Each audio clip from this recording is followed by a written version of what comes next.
Here on Cricbuzz Live, of course, we will be looking ahead to the game in Hyderabad with, as we called them a little while earlier, the defending champions to interpret the best defenders in the IPL against, well, the Delhi Daredevils who are making their way up the table. Should be an exciting clash, but we'll have a quick look back at what happened between CSK and RCB. Joy Bhattacharya, Ramesh Shivas with me. Joy, inevitable result in the end with that total on the board, but RCB fought well with the resources they had.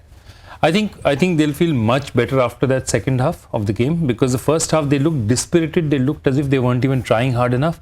The second half, okay, those two dropped catches, I genuinely do feel that it wouldn't have made a difference to the game. Somebody else would have come in and tonked it, but mentally they would have felt that had they taken those chances and been alive in the field, they would have felt even better about it. But definitely, at least they went out there and their spinners did something, Chahal did something. Maybe, as you were talking, they could have got Chahal in a bit earlier. And Murugan Ashwin as well came in the 12th over. Yeah. We were crying for him to come out.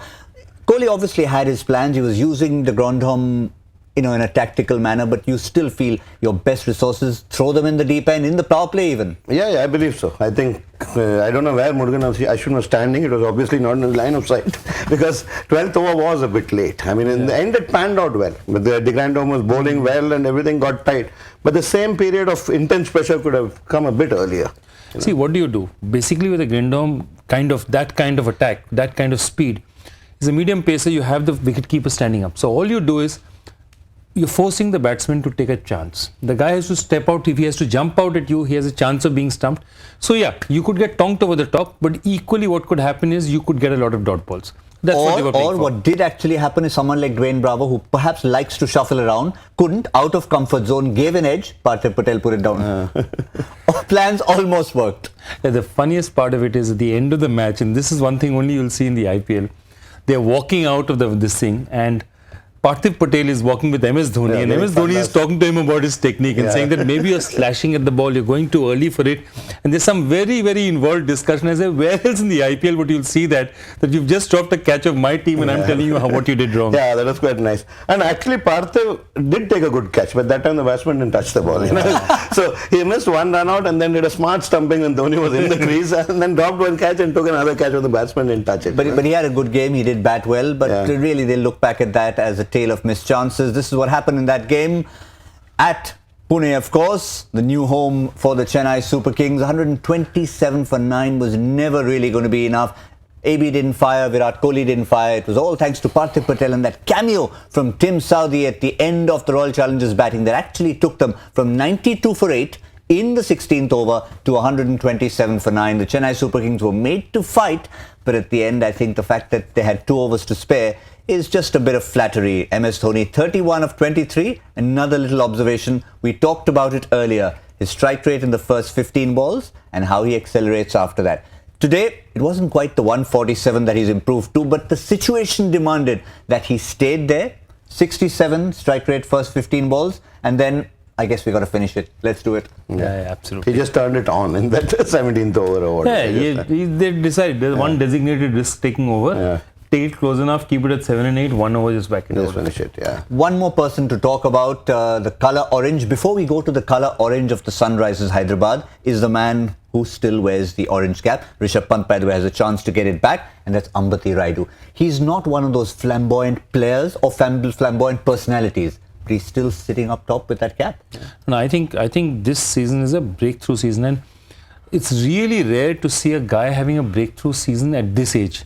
So he's been consistent, but how often do you see a situation where a guy has been around for 9, he's been around since 2010.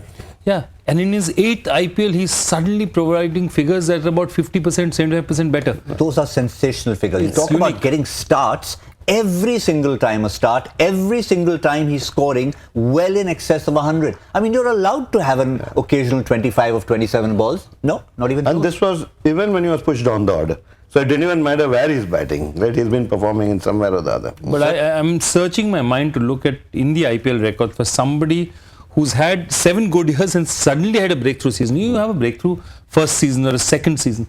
Breakthrough 8th season in the mid-30s is something that I haven't seen. Not just, as I said, not just the fact that it's the age, but I think somehow in this modern day, if you don't have the little streak and the earring and the tattoos, you almost consider it as if you've got that much less talent. He has none of that. No, he has no issue, absolutely. And also he's had an interesting history with various teams, not so much the IPL teams as his domestic teams. He was in Hyderabad, he moved out, he came back. But wow, what a player. What a player. I think we should have a quick look at the points table at this stage and see what the mathematics tell us, particularly for the folks from Bengaluru. Well, that's where RCB are at the moment. They're on 6. They've still got other teams for company. Mumbai Indians, DD and RR all on 6, with only RR with a game in hand. So while it might be despondency at the end of that game, they're far, far from out of it. Yeah, but at this point in time, I think they need to win all 5. I think so. All 3 can't win all 5. So somebody is going to go. Yes. I think now that Chennai has actually broken through, these teams need to just hope Chennai wins all their other games, and then keeps going into a high score. Yeah, what we're trying to avoid, as we talked about before the show, is having a top half and a bottom half, which at the moment exists. You've got the gap of 4 points between Kings 11 Punjab and Mumbai Indians. So one of these 4 will have to try and make that move into the top. And hope that one of those teams on 10 and 12 stay there. On Karl Marx's birthday, which it is today, you have the haves and the have-nots. So if you're a socialist, you want people to start jumping up the table right now. Superb, superb. And here I thought we could maybe have even a joy factor sneaking in about Karl Marx's birthday. But we will, at the end of this show, remind you that a question has been asked earlier and we've already had a few answers, but we'll still want more to come. Let's go on to the next game that's coming. Sunrisers Hyderabad. At least it's good to see the weather is improved in Hyderabad. I was there as of yesterday and it was awful. It was stormy, it was rainy. They didn't have enough time to practice, but they've had enough time in the pool, enough time to, just sit back and relax. One bit of danger. Kings 11 Punjab look rusty after their break.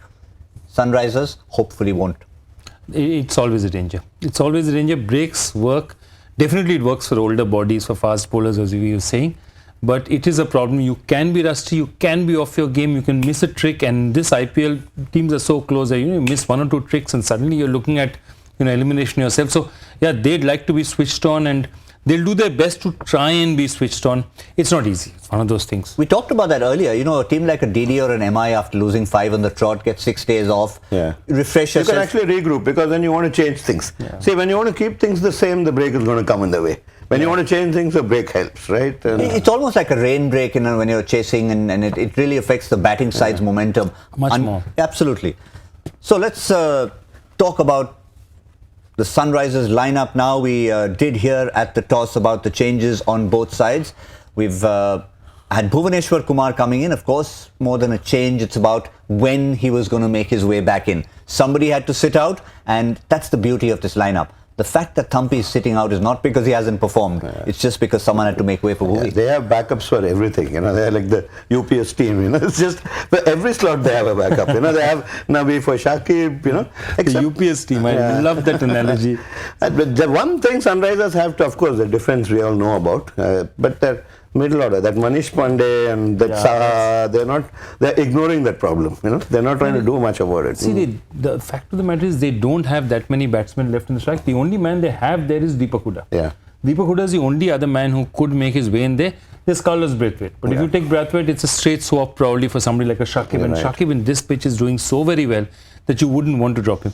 But the question is that, as a team, the way they look at problems, they are stuck with, they will think that at the business end of the tournament, will Manish Pandey deliver for me? Because he is the one big problem for them. See, Yusuf has also had a couple of he's bowled, taken a wicket, something or other he's done. Manish is their marquee player, price-wise everywhere, and he's not delivered for them. They want him, forget about wanting him to contribute to a win.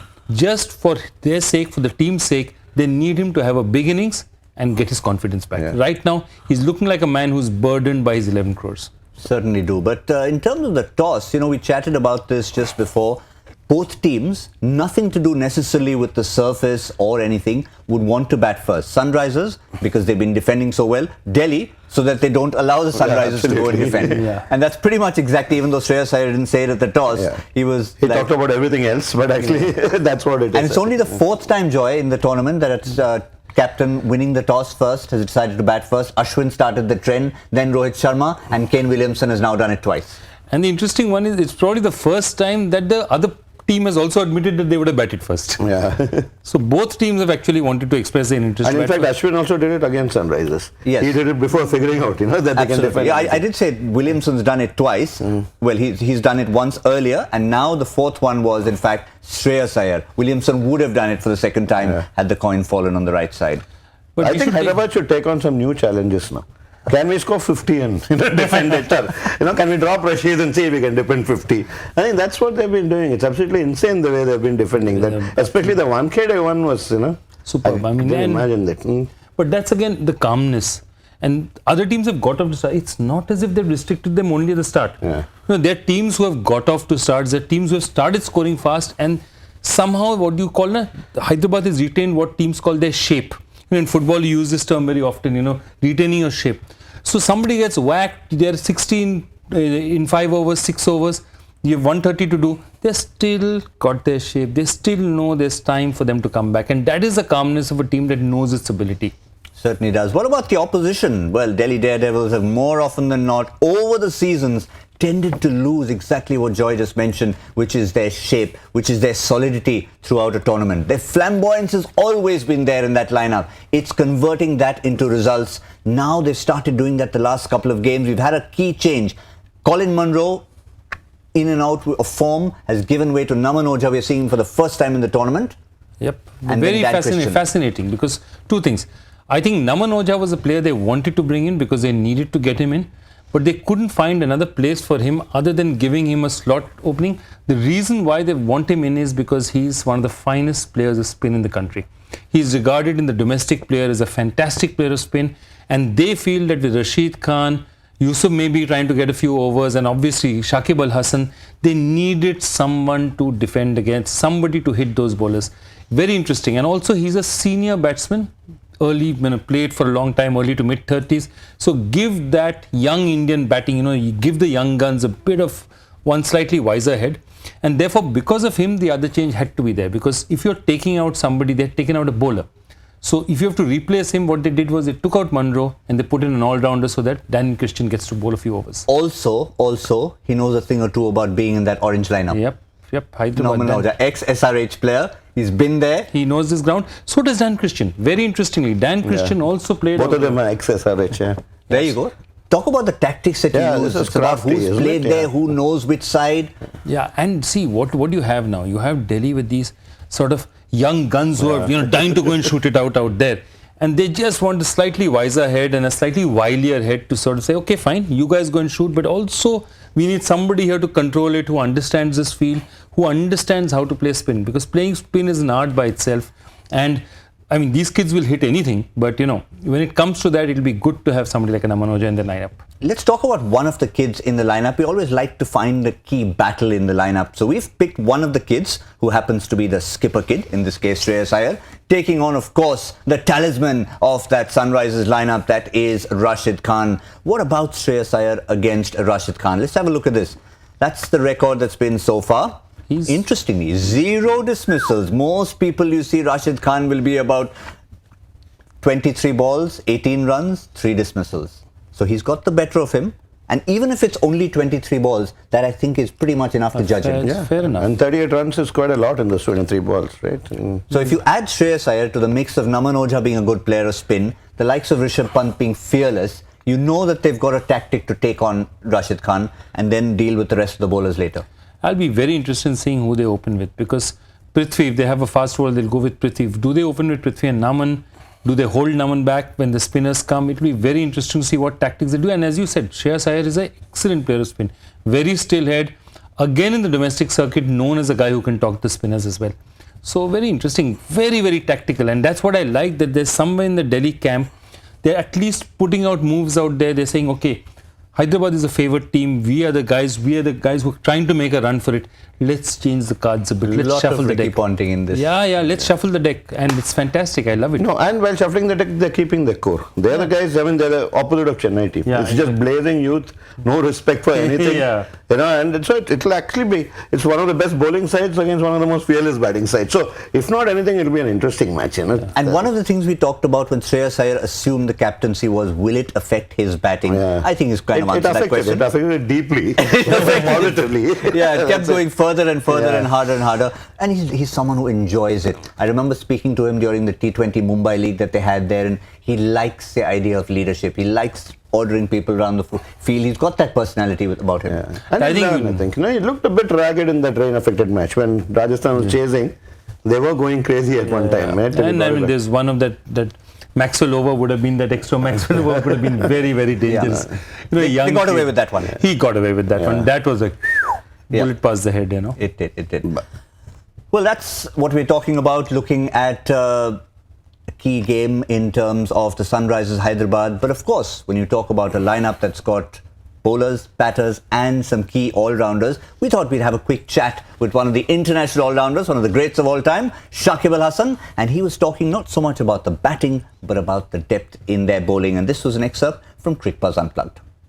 Well, we got a all-round bowling side. That's what I'll say. We have bowlers who can swing the ball. We have bowlers who balls with pace, and we have a variation in our spin department. So we have all-round bowling side. So I think we have 20 overs of full of strength.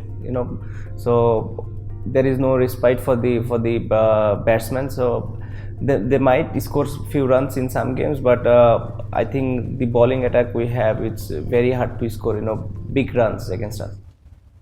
Key words there from Shakib Al Hasan was no respite for the opposition, because just when you think, and this is something we're going to talk about in a moment, yes, we talk about teams who are defending well, you think, maybe they're getting them 10 for 3 every time. They're not. They're actually getting off to good starts, but it's the backup that's coming after that. No, absolutely. And it's that if the swing up front, because now Billy Stanley is not there, they don't have the pace. If the swing and craft up front, swing, cut and up, is not getting them, then it's the spin in the middle that's strangling them. So if they're not catching you there, they're catching you again there. And then the key to that is also consistency. All these bowlers have put together very consistent performances. They haven't been really loose balls. Nobody has let off, and that's important for them. Of course, if you see Shakib, the only reason that he could look upset right now is because his favorite team is Barcelona and his favorite player Iniesta is retiring. And he's absolutely devastating, He is devastated because he's a huge Messi Iniesta fan. Yes, he certainly is, and they love their football in that part of the world. They do. Yeah, of course. That's true. But again, just looking at that, when you talk about his own role, he talked about spending a little bit of time with Muthiah Muralidharan, and as part of that Cricbuzz Unplugged interview that I had with him, he was saying it's just so great to have someone like that to turn to. And it's not just because he's a spinner, it's just because of that experience that Tom Moody, VVS Lakshman and Murli bring to that entire camp. Yeah, absolutely. Though Shakib is, I think, one of the guys who should be giving the advice rather than taking it. He's been around for quite a while. Yeah, and I think it's a it's always been a good team, from the time SRH has come into play, somehow they've always gelled together, they've got together. Yeah. And if you see, even that their management hasn't changed very much from them. They just had, Lakshman was always there, Tom Moody was always there, Murli came on board. They've kept that continuity, that calmness, and that shows. Yeah, they're consistent to the point of boring, but they win. They win they win so regularly, they're the San Antonio Spurs of the IPL. Clinical, boring, smaller town, not that big a market, but they all low scoring matches, they'll go and finish it off, right? And without flash. Yeah, the quality, they don't need to hit 110 overs or something. They'll quietly go win their games and finish it off. Yeah, I have to say I'm not that huge a basketball fan, so I'll have to take your word for it on the Spurs. So who's the other end? Who's the RCB of the NBA world? See, right now, I think recently it has to be the Lakers, the flashy team, big money. New York Lakers, big markets, big money, but just not producing performances. New York is definitely one of those. All right, so we've got paddles going. We always like to talk about different sports here, but just coming back to that, even though the Sunrisers are not going to be defending today, they are going to be chasing. They've been asked to chase by Shreyas Iyer. Let's still show you the numbers, because going ahead in the tournament, other teams will want to keep an eye on this, and we like to share this with all of you. And this is exactly what the story has been, what we were mentioning a while ago. 119 target, first 9 overs, 50 for 3, easy peasy. As against Kings 11 Punjab and against RR, the opposition was very much in charge at the 9 over mark, and look what happened. 37 for 7, 58 for 8, 71 for 5. Tells the story right there. Absolutely. They grind you down. They grind you down. They don't let you get away with it. It'll be interesting this time, because this kind of Delhi team is a kind of team that I don't think they will slow down. They might get out rather than slow down. They're the kind of team who'll throw at least the first 4 or 5 is really going to throw their bats. And the key around the 10th over is when Rashid comes in. Mostly, he's coming in. And I don't think if Iyer and Pant are going to be playing out there, I don't think they're going to slow down. They don't. I look at Iyer, Pant's on fire. That's a slogan I have for Delhi. It's a bad one on liars. But, I like it. But tell me something, you must have been really happy the day short plays a lungi or a pant plays a short. These are all things that happen. Have you thought of your big one for today yet? We've got a few big names in there. We've got there's no short today. Yeah. Lungi is finished. But I think his UPS team is the best. Yeah. Back up for everything. I think UPS Iyer and is Pant today. I think there's enough out there. Yeah, but I think in the 10th over, when Rashid comes in, if these two guys are already in and set, I think there's going to be some fun out there, one way or the other. But I reckon we might see him come in a little bit earlier, because in this particular ground, Delhi in the last 3 matches have got over 190 plus. Now they'll suddenly know they're in a different territory before they go back home. Yeah. So can you see them scoring that? Because we're getting to that time on the show when we're going to be looking for a prediction. So can you really see them keeping up that mark? Because they'll need that, really. I know Hyderabad haven't been great at chasing massive totals, but can you see them getting there? 190. No, I think it's tough. But look, the raw talent-wise, Rishabh Pant, for example, scares me because Rishabh Pant is a kind of batsman, you go to teams and it's a very interesting thing. When you talk to players about other players, you'll get some very interesting insights. So, there's somebody will turn around and say, wo pagal player hai. You know what a pagal player is? In their heads, a pagal player for somebody who's already established cricketer is a guy who doesn't follow norms. So, they say Rishabh Pant pagal hai. Pagal means that he might hit 3 sixes. He's not going to say, I'm going to take a single and stop it. He's going to go after the 4th. It also means that he's going to do exactly, the situation is not going to determine how he's going to play. So that's very interesting about their batting lineup. People like him and Prithvi Shaw right now are just playing according to what they want to do, playing just the ball. They don't care what else is happening. So to equate that to international names, the likes of a Gale and Sehwag, who really won't listen to instructions. Sehwag definitely. Gale, because Gale still sees he has a method to his madness. Sehwag plays the ball and hits it. He feels like hitting it, he will hit the ball. Get into a 300 with a 6. Get into a 300 with a 6. Also, the quality, what they say about Sehwag, what was his biggest ability? His biggest ability was he could hit good balls. And Rishabh Pant is just the same. Remember, the ball when he was beaten outside the off stump, he's like reaching for it, toe of the bat, hits it for 6 over long on. That is something that is rare skill.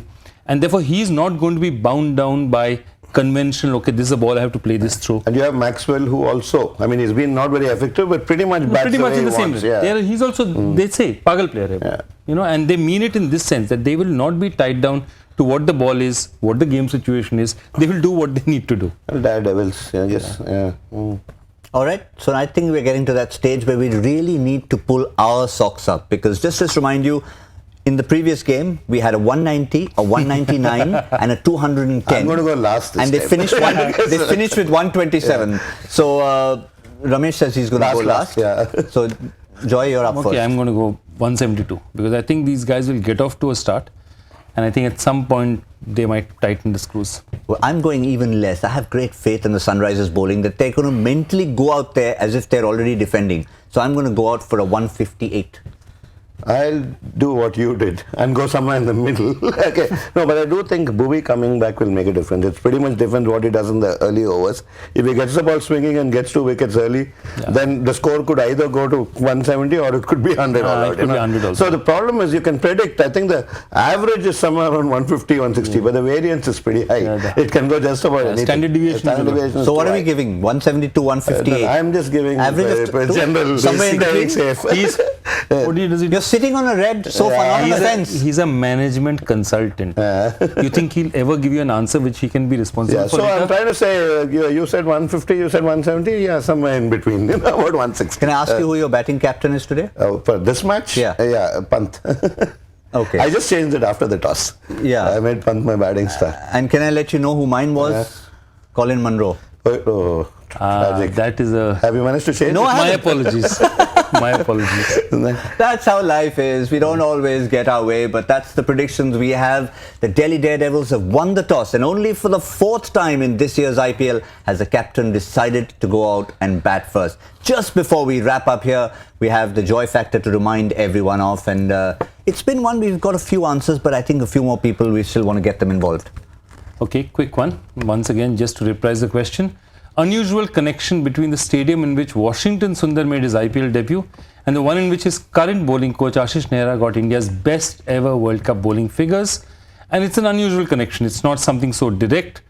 Have a go. And obviously, you also need to tell us why you deserve the red table. Yes, there you go. Joy's done the hard work. He's added it for me. Hashtag Cricbuzz Live is all that remains. The two answers that we need, the factual answer, and of course that little tiebreaker bit where you can tell us about this wonderful red table. If you want to really take it away, it's heading to places like Leeds and Leicester. So even if you're closer by, maybe you'll have a chance with that red table. For the now, it's going to be blue and red taking on the orange army. It's all the colors here. We'll come back and analyze all that on Cricbuzz Live.